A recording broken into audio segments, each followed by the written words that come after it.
Konstatujem. Prelazimo na prvu tačku dnevnog reda, izveštaj komisije za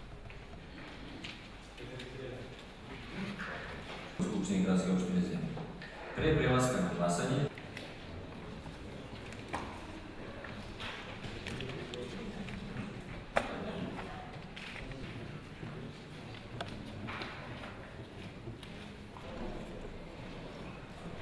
Bojović Milan,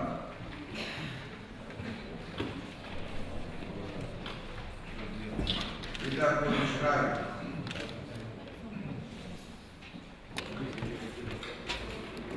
Koji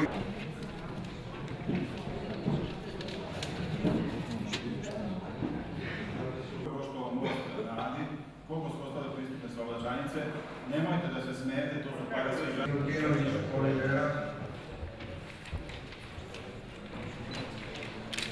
Mladenović Tihomir, Mržar Kanka,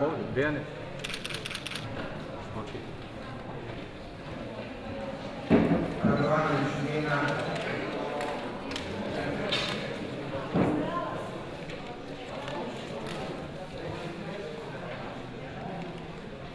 Radović Branislav,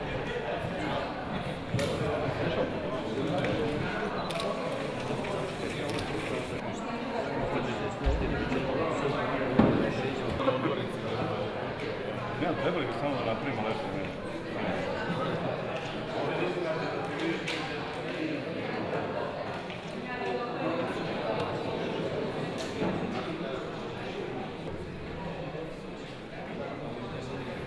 Na osnovu rezultata glasanja, za predsjednika gradske opštine Zemun izabran je Dejan Matić koji je dobio većinu glasova od ukupnog broja odbornika.